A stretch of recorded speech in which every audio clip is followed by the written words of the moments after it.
बोलिए प्रेम से श्री सद्गुरु महाराज की, श्री सद्गुरु महाराज की, श्री सद्गुरु महाराज की। बंदो गुरुपद कंज, कृपा सिंधु नरे रूप हरि, महामोहतम पुंजे, जासु बचन रवि करे निकरे।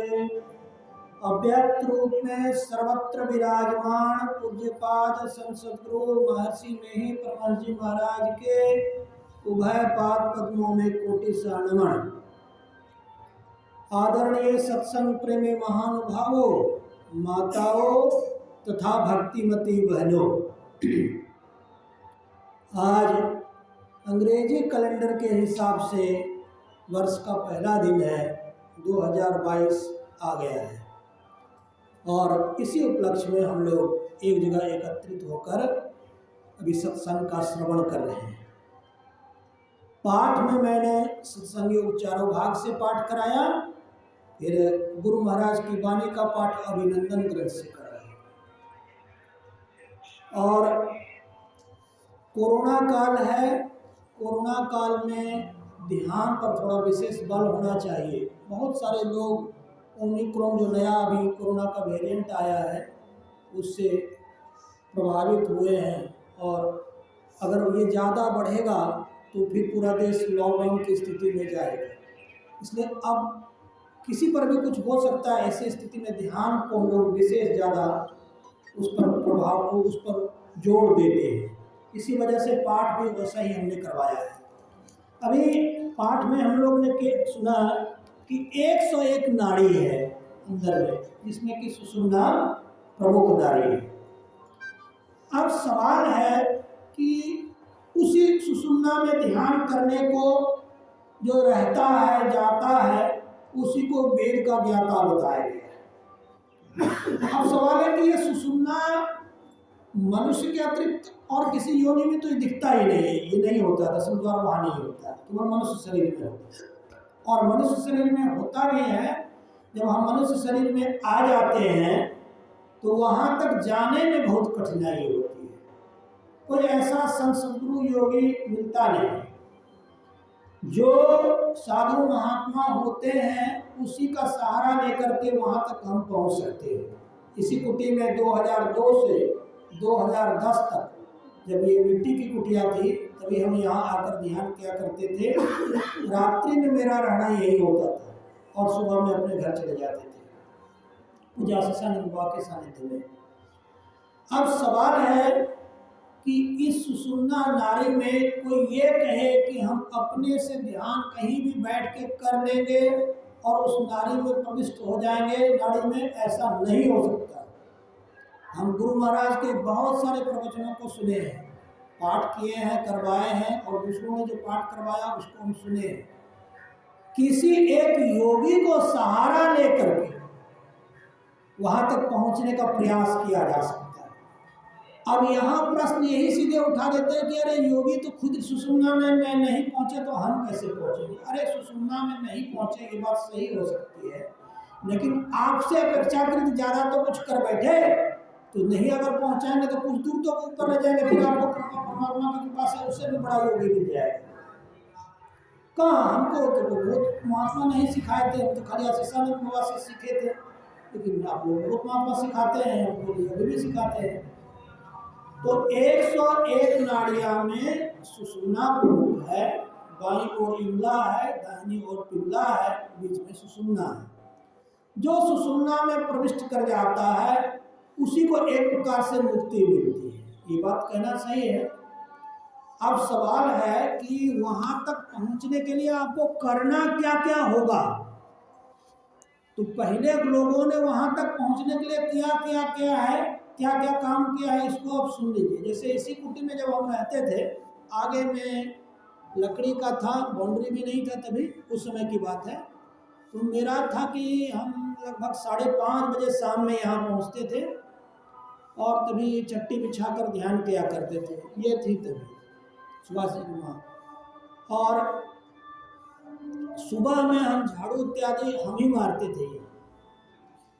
तो कुटी में या किसी साधु के सानिध्य में, जहाँ कोई साधु महात्मा निवास करते हों, वहाँ पर अगर आप सेवा का काम ले लेंगे तो साधु के बारे में कहा गया है, किसी कोई मूर्ति होती है, मूर्ति को देख रहे हैं आप, ठीक से सुनिएगा, आप भी सुनिए, ठीक से सुनिए, इसको छोड़ दीजिए।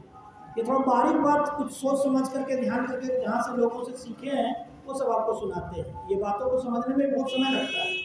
जैसे कोई पत्थर की कोई मूर्ति है, वो पत्थर में है, मूर्ति तो पत्थर में है, वो तो जड़ चीज है, लेकिन उसमें हमने मान लिया कि ये परमात्मा है, उसको मान करके पूजा प्रारंभ करते हैं और तब अंदर में वही मूर्ति परमात्मा के रूप में प्रकट होती है।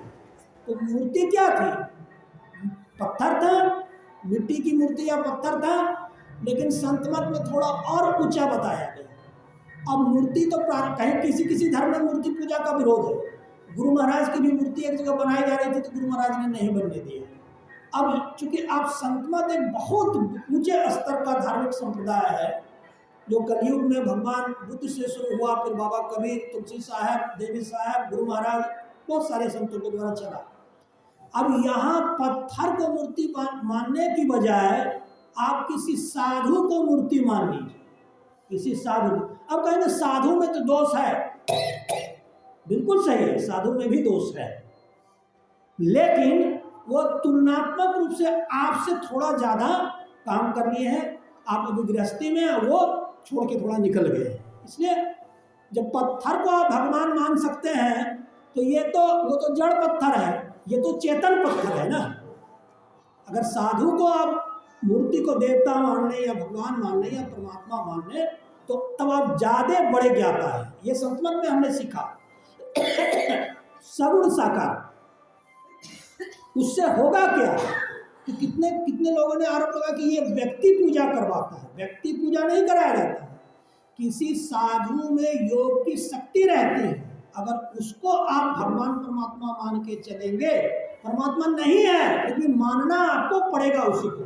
जैसे मिट्टी या पत्थर परमात्मा नहीं है लेकिन शुरू में उसको मानते हैं ना अपने अंदर में परमात्मा उगाने के लिए, तो ये तो मूर्ति पूजा वाला हुआ। लेकिन संतमत में आकर के आप किसी एक साधु को परमात्मा मान के चलिएगा तो ज्यादा, वो तो जड़ परमात्मा थी पत्थर वाला, ये चेतन परमात्मा है। दोनों परमात्मा नहीं है, लेकिन आप मान के पहले चलिए, मान के चलिए, फिर देखिएगा उसे से कैसे परमात्मा निकलता है।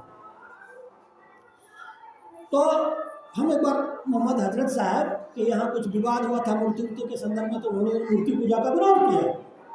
तो मूर्ति पूजा का तो विरोध हुआ, लेकिन साधु के बारे में क्या क्या कहा कि भजो साधगुरु साधगुरु साधगुरु। साधु को गुरु मान के भजने के लिए कहा गया। गुरु महाराज ने कहा ना, गुरु महाराज ने कहा ना हमको जो कुछ ध्यान में कमाई हुई है, मुझे आशीषानंद बाबा के पास हम ध्यान करते थे, अच्छा ध्यान सिखाते थे। हम 20-22 घंटा तो अपनी आंख से देखे थे। ये बात सत्य है कि साधु में भी गलतियां होती हैं। एक महात्मा बोले क्या, जड़ और चेतन दोनों के परे में परमात्मा है। सभी लोग मानते हैं इस बात को। जड़ के 4 स्थूल सूक्ष्म कारण महाकारण, केवल ये 5 शरीर हैं जड़ और चेतन मिला करके। कि आप एक महात्मा था खूब ऊंचाई पर, कारण या महाकारण शरीर तक गया, फिर उसको विकार परेशान करने लगा, फिर धरती पर लोक में आके वो नरक चला गया।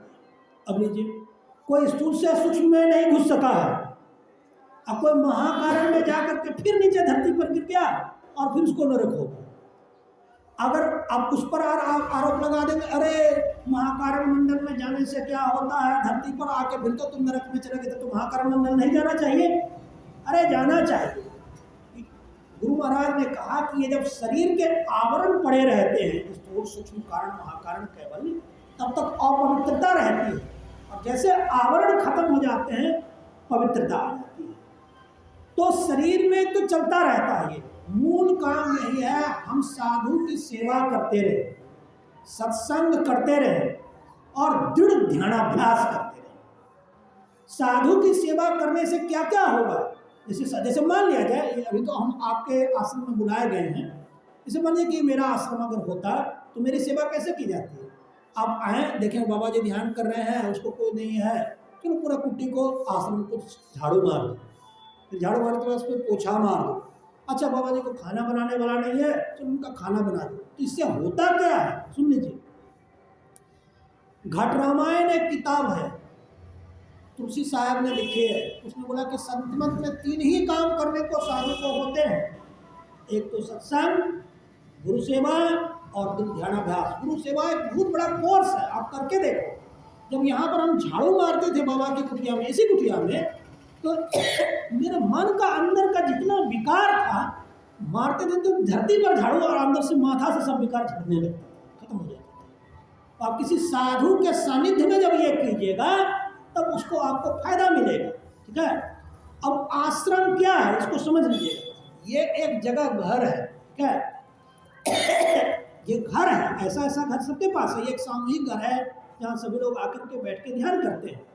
परंतु यहाँ आपको ध्यान ज्ञान तब मिलेगा जब यहाँ पर कोई एक योगी महात्मा निरंतर ध्यान करेंगे, अथवा जिस दिन आप आते हैं उस दिन महात्मा आ जाएंगे, ठीक है, तब आपको मिलेगा। जैसे कि कोई स्कूल है, स्कूल में पढ़ने पढ़ाने का माहौल है, लेकिन वो तब हो सकता है जब वहाँ मास्टर जाकर के उसको पढ़ाए, ऐसा नहीं होता। अब लोगों को क्या कहते हैं कि परमात्मा तो हर जगह व्याप्त है, तो हम किसी भी कमरे में बैठ के ध्यान कर लेंगे, परमात्मा निकल जाएगा। अगर यही होता तो अब महर्षि में ही ब्रह्मा जी महाराज को घर में क्या कमी थी? 75 बीघे जमीन थे, है ना, आराम से घर में बैठ के खा जी करके ध्यान कर सकते थे। तो बड़े बड़े गुरुओं के पास क्यों चले गए वो? अरे ध्यान किसी योगी के चरण में उसकी सेवा करके सीखा जाता है, ये ध्यान है। और सेवा एक बहुत बड़ा कोर्स है, कोर्स ऑफ स्टडी है ना संतमत में। हम यही तो झाड़ू मारते मारते मारते मारते आज हमको एक महासभावला महर्षि भी बना दिया, ब्रह्मर्षि भी बना दिया। तो ऐसा तो नहीं है कि कोई हम हरिद्वार और ऋषिकेश और चारों धाम से ध्यान से करके आए, ऐसा तो नहीं है। जो ही आपको गुरु मिले, योगी मिले, उसी की सेवा आप कर लीजिएगा ना, तो परमात्मा उसका साक्षी होता है। परमात्मा देखता है ये साधु की सेवा कर रहा है, आपको उसकी कृपा से आपको बहुत सारे और साधु मिल लग जाएंगे, साधु मिलेंगे आपको। हम यहाँ एक गुरु की सेवा किए, आज हमको विश्व के सभी देश के साधु महात्मा जानते हैं। सब कनाडा में जगह वहाँ भी हमको 50-500 महात्मा जानता है, अमेरिका में भी 5000 महात्मा जानते हैं, सभी जगह जानते हैं हमको।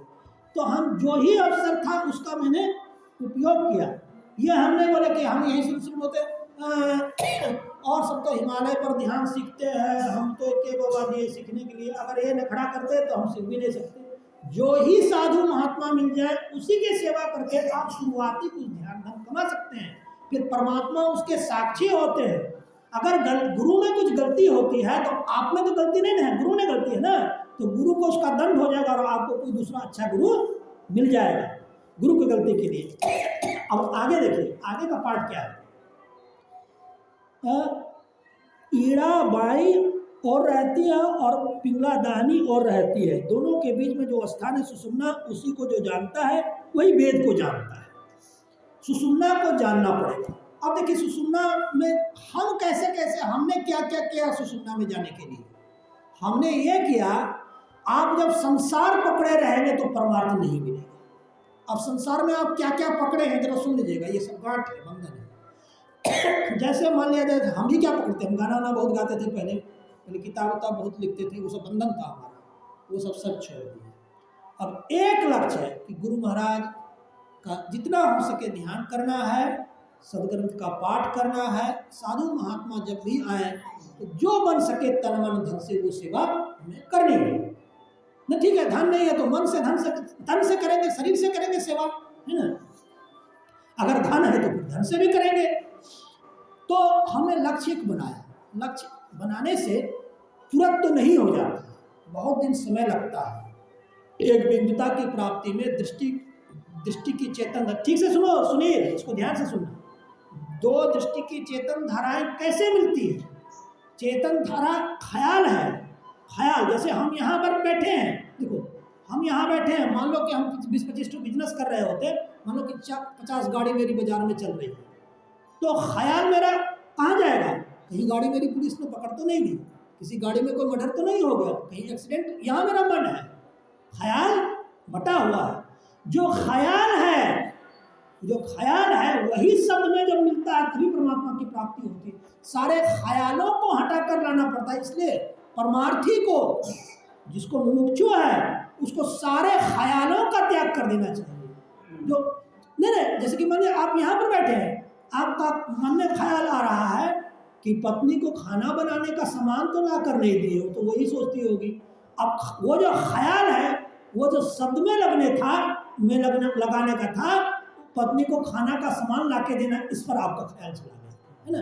ये ख्यालों को समेटने पर जहाँ दोनों दृष्टि की धारें जुड़ती है, वहाँ बिंदु का उदय होता है ना।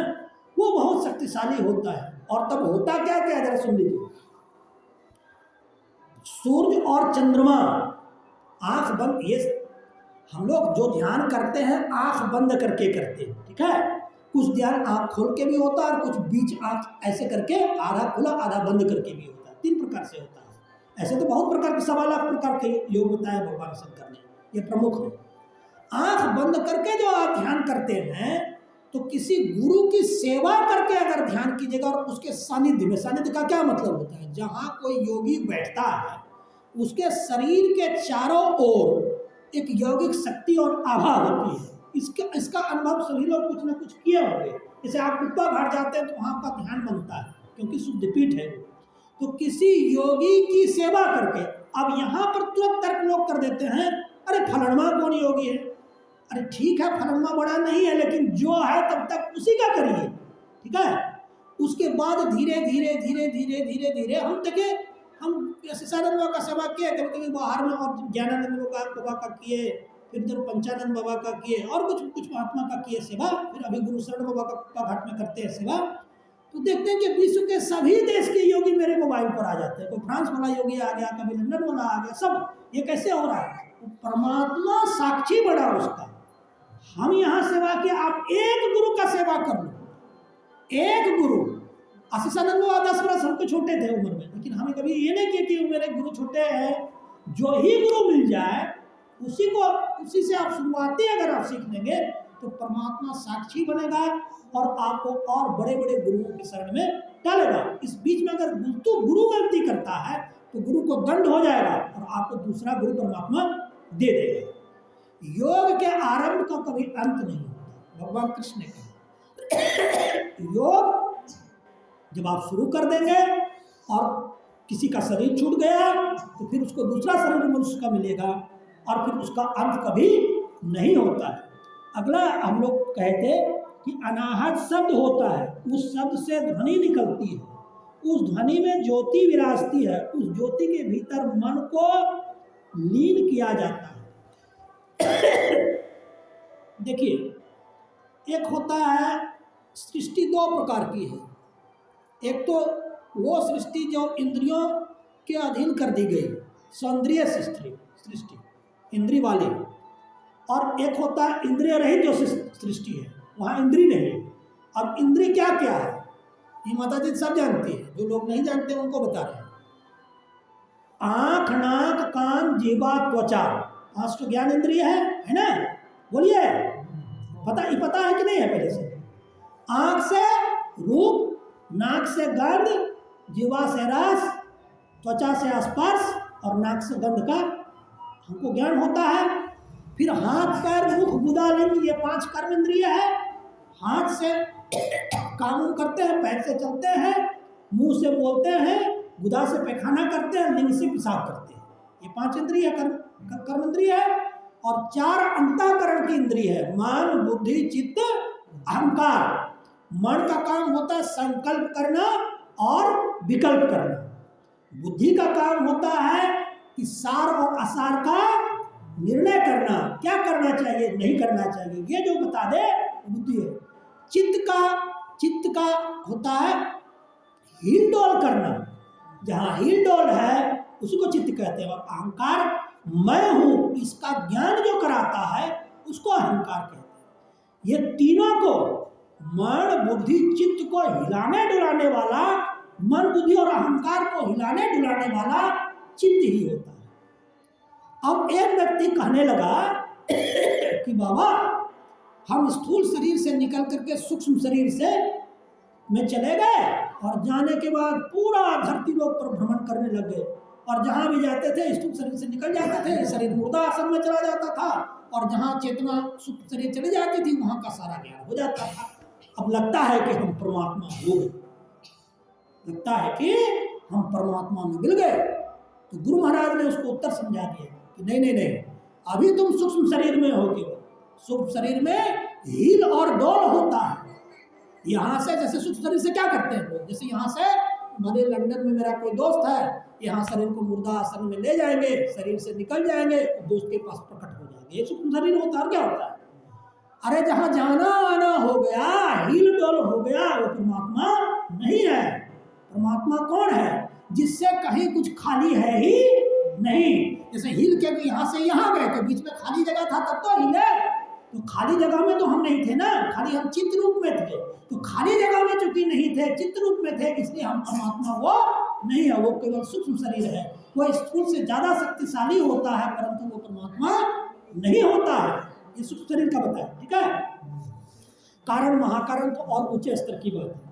अब चार जो शरीर है, स्थूल सूक्ष्म कारण महाकारण, इस शरीर के बंधन होने के कारण विकार मन में होते ही रहते हैं। आप स्थूल शरीर से सूक्ष्म में भी चले जाइएगा ना, वहां भी आपको काम क्रोध लोभ माद भोग ईर्ष्या द्वेष मत्सर सब परेशान करेगा। सूक्ष्म शरीर में भी परेशान करता है। बड़े बड़े योगी सब है, सूक्ष्म शरीर में चले जाते हैं, ये शरीर मुर्दा बन के 12 साल तक पड़ा रह जाता है, ऐसा भी योगी है। और उसको भी जो सूक्ष्म शरीर में चले गए, उसको भी काम क्रोध सताते रहते हैं। तो काम क्रोध पर विजय तो एकदम अंतिम केवल स्थिति में जाने के बाद होती है ना। तो ये आपको थोड़ा थोड़ा जो ध्यान हम सीखे हैं और लोगों से सुनते हैं, उसके आधार पर सुना रहे, ठीक है। और 1 तारीख है, आगे का जो पाठ में करवाए हम, उसमें कहे कि बिजली पुंज के समान प्रभा प्रकाश वाले आधार चक्र के ज्ञान प्रकाश से मुक्ति हो जाती है, इसमें संदेह नहीं, जबकि गुरु प्रसन्न हो। मुक्ति होने का एक, सुनिएगा ठीक से, ध्यान से सुनिए, फिर आप लोग बात करने लगे। यहाँ मुक्ति होने के पहले गुरु प्रसन्न होते हैं, और ये गुरु होते कौन कौन है जरा सुन लीजिएगा। साधु भी गुरु होते हैं।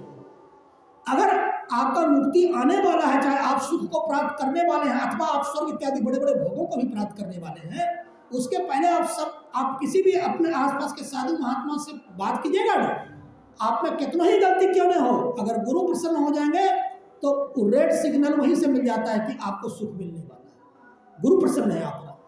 किसी पर साधु या गुरु क्रोधित हो गया, तब तो फिर उसका कोई बाल मौका नहीं कर सकता, तब तो फिर उसका कुछ कहा नहीं जा सकता। इसलिए मुक्ति होने के पहले एक निशानी है। आपको कैसे पता चलेगा कि आपको मुक्ति हो गई? उसके पहले गुरु प्रसन्न हो जाते हैं। एक बार हमको बहुत तबीयत खराब थी, हमको लगा कि मेरा शरीर छूट जाएगा, तो एक गुरु जी हैं, गुरु प्रसाद बाबा, हमको बहुत मानते हैं। तो हमारे नानी घर वाले बहुत धुरंधर सत्संगी थे, जैसे ही माता जी हैं। इसमें तो क्या कि जीवा तो ही मर जाए, जो जीते जी मर गया वही समझो मुक्ति हुई। तो वो उनके बड़े भक्त थे गुरु प्रसाद बाबा के, तो उनकी वजह से हमको बहुत मानते हैं। एक दिन हम बोले कि बाबा लगता है मेरा शरीर छूट जाएगा। तो गुरु जी क्या क्या बोले, सुनिएगा गुरु जी की बात। तुम इस शरीर में जो चाहता था, जो तुम्हें नहीं हो सका, अगले जन्म में उससे भी ज़्यादा अच्छा परिस्थिति तुमको मिलेगा, वो सब तुम प्राप्त कर लोगे। तुम हमको बार बार कहते हैं कि तुम राजा हो। हमने राजा हो जा तो नहीं, हम तो मांग चल के कहीं से सत्संग करके भजन करते हैं और खाते हैं, ऐसे तो नहीं। लेकिन इन्हें राजा से मतलब कुछ और है। उनका राजा का कहने का, राजा पैसे वाले को राजा नहीं कहा जाता, जो ध्यान साधना इत्यादि में पूर्ण होते उसको राजा कहा जाता है। तो गुरु जी बोलते थे, हमने कहा, तो वो ऐसा बोलते थे गुरु जी। फिर मेरा मृत्यु का भी समय बता दिए, तुम इतना वर्ष में शरीर तुम्हारा शांत होगा, ऐसे ऐसे करके। बाप रे गुरु जी कितना कितना बता रहे हैं। लेकिन एक बात, कोई साधु भी आपको खूब आपको बढ़ा चढ़ा दे, खूब आपको प्रशंसा कर दे और आपके बारे में बहुत कुछ बोल दे, लेकिन मुक्ति का साम्राज्य जब आपको मिलेगा, उसके पहले आप काफ़ी यौगिक शक्ति संपन्न जीव रहेंगे, तभी होता है। तो कहे कि जिसको ध्यान कुछ बनता नहीं है, जो साधना करता नहीं है, वो मुक्त हो जाएगा, इसमें हमको कुछ संदेह लगता है। जो ध्यान ठीक से नहीं कर रहा है, जिसकी समाधि नहीं लग रही है, जो गुरु सेवा नहीं कर रहा है, सत्संग नहीं कर पा रहा है, उसकी मुक्ति हो जाएगी, इसकी कोई गारंटी है? जैसे मैया सबरी तो 9 प्रकार की भक्ति में पूर्ण हो गई थी, उसके बाद भगवान राम दर्शन दिए। पूर्ण होने के बाद भगवान राम दर्शन दिए, और दर्शन पाते ही माँ सबरी का ये शरीर छूट गया और वो हरिपद में जाकर लीन हो गई, जहाँ से कोई वापस फिर इस मृत्युलोक में नहीं आता। तो सत्संग वचनों का श्रवण करने से क्या होता है, इसको समझना, सुनिए, इसको सुनो ध्यान से। सत्संग वचनों का श्रवण करने से क्या होता है? परमात्मा के द्वारा साधु महात्मा ही धरती पर योग इत्यादि बताने के लिए बनाए गए। इसके अतिरिक्त अगर आपको परमात्मा से मिलना आपका लक्ष्य है, तो संसार में आपका साधु के अलावा और आपका कुछ होता अपना कुछ नहीं होता। अब होता है कि मंत्री जी हैं, ये राज्य सरकार, अरे मंत्री सब धरती लोक की बात होती है, वो धरती लोक तक की बात है। मंत्री जी हमारे आश्रम में ये कमी होगी तो मंत्री जी इतना पैसा ला के देंगे। मंत्री जी केवल धरती लोक की औकात रखते हैं, धरती लोक में आपको कुछ दे सकते हैं, ऊपर लोक में परमात्मा भी आपको तभी देगा जब आपको साधु वचन में प्रीति होगी और साधु वचन को लगन पूर्वक आप सुनेंगे। एक एक साधु को सुनते, हम तो शहर में जो साधु गुजरते थे उनको मैं पाँव पकड़ के घर में लाता था, भोजन अपने से बना के खिलाता था, कभी कभी बाहर से खरीद के भी, और 2-4 घंटा भी उनका संग करके ऐसे करते करते करते जो 1-1 रुपया भी कमाता है वही 500 कमा सकता है। जो 1 रुपया नहीं कमाएगा वो 500 क्या करेगा? जिसको हर साधु की सेवा करने आ गया वो संतमत में बहुत बड़ा चीज बन सकता है, साधु की सेवा। आप इस एक नियम बना लो ना, इसी आश्रम में एक नियम बना लो कि हम झाड़ू मारेंगे, यही झाड़ू मार मार के 14,000 वर्ष तक सबरी निर्वाण को प्राप्त कर लो। झाड़ू मार मार के मदन ऋषि की कुटिया में थी, साधु महात्मा जाते थे, उसके पहले सुबह उठ के झाड़ू मारने का मतलब समझते हैं। राधा स्वामी संप्रदाय की किताब में लिखा गया था, अगर आश्रम में आपको जूता पॉलिश का काम मिल जाए, जितने संत आए हैं और जितने भक्त आए हैं, एक व्यक्ति सेवा में उसका जूता पॉलिश करेगा, वो जो जूता पॉलिश करने का जो पद है उस पद को आप निर्वाण समझिए। आप करेंगे पॉलिश जूता और साफ होगा आपके अंदर के मन का विकार, आप करेंगे पॉलिश चप्पल और साफ होगा आपके मन के अंदर, आपके जो शरीर, सारे शरीरों में जो मलिनता फैली है वो सब समाप्त होने लग जाती है उसको। इसलिए आश्रम में जितना छोटा काम आप करेंगे वो उतना बड़ा। और एक बार की बात है, हम साधु सेवा पर बोलेंगे, हम पंचानंद बाबा का गया सत्संग में सेवा कर रहे थे, गुड्डा जिला के हैं पंचानंद बाबा। और बाबा को चूंकि कोई होता तो नहीं, पत्नी बच्चा तो परिवार तो होता नहीं है, जिसको भी होता भी है वो छोड़ के चले जाते हैं। तो वो आके रास्ते में उनको कष्ट हुआ था, तो आके लुढ़क गए और उठने की स्थिति में नहीं थे। हमने देखा कि बाबा को कोई परिवार बच्चा नहीं है, कुछ नहीं है और थके पड़े हैं। तो हम बोले कि बाबा मैं आपका थोड़ा सा सेवा कर दूँ, पाँव दाब दूँ? हाँ बेटे दाब दिए। जब बाबा का हाथ पर दाब दिए तो बाबा उठ के बैठने की स्थिति में हुए, मंच पर जाने की स्थिति में नहीं हुए, उठ के बैठने की। उसके बाद हम कुछ देर हुआ होगा, अब समय तो नहीं याद है, 2 घंटा के 4 घंटा के बाद जैसे हम ध्यान करने के लिए बैठे, 20-21 वर्ष में जो ध्यान नहीं हुआ था वो 15-20 मिनट में होने लग गया। ये गुरु सेवा का परिणाम है। जैसे आप कहिए क्या कि बाबा जी तो जब ध्यान करते तभी तो लग जाता है, बोलता है कि मेरा जूठा साफ करो, फिर करता है मेरा खाना बनाओ, फिर करता है मेरा घर में हंसने लगा, झाड़ू मारो, शिक्षा मेरा ध्यान खत्म हो जाएगा। अरे बाबा का सेवा करने से ध्यान नहीं खत्म होता है, जब तक बाबा रहे उसका शरीर से सेवा कर दीजिए, तन से, मन से, धन से, जो भी जिसको हो, तीनों हो तो तीनों से कीजिए, नहीं है तो किसी एक से, किसी दूसरे से, 2 से, ऐसे करके। उसके बाद जब आप ध्यान करेंगे परमात्मा इसका साक्षी होता है। एक कहानी थी, कहानी में था कि एक शंकर भगवान का शिष्य था, गुरु ने उसको सब शिव जी का मंत्र बताया था, वो मंत्र जपने के लिए बैठ गया, उसका गुरुजी आया, वो उठ करके बोला कि हम तो भी मंत्र जप रहे हैं, गुरुजी को कहा प्रणाम करेंगे। उसको शंकर भगवान को गुस्सा आया कि ये जो है इसको जो गुरु उसको मंत्र जपने बताया है, गुरु आके खड़ा है, वो मंत्र जप रहा है, उठ के प्रणाम भी नहीं। जब गुरु या साधु आ जाए तो सारे ध्यान साधना को छोड़ दीजिए, पहले उनको प्रणाम करके जो भी उनका सेवा करना है कर लीजिए, गुरु आदेशानुसार ध्यान पर बैठिए, अपने से नहीं। यही बात भगीरथ बाबा की एक किताब अभी आई है, मोटी सी, नाम तो भूल गए हम, प्रेरक संत संस्मरण ऐसे करके, उसी में लिखे थे। एक बार भगीरथ बाबा क्या किए, बोले क्या, गुरु महाराज के बगल में बैठ के ध्यान करने के लिए।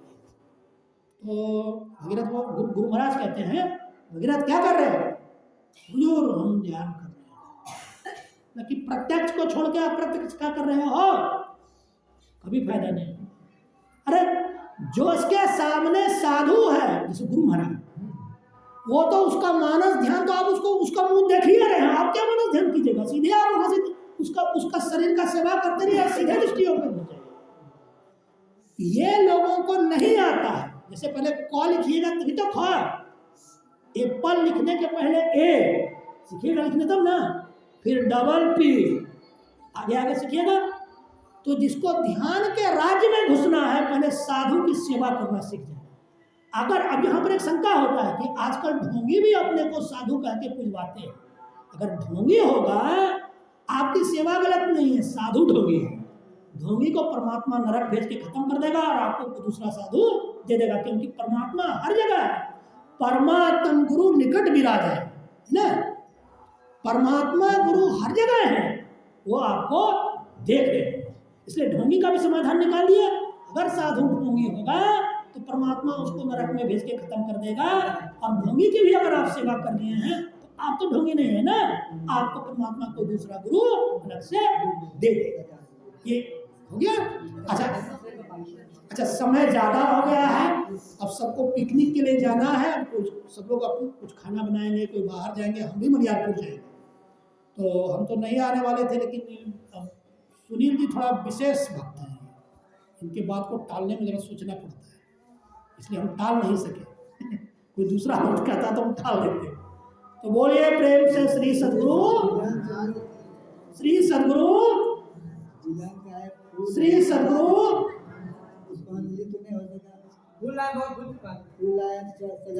हाँ चल सजा दीजिए।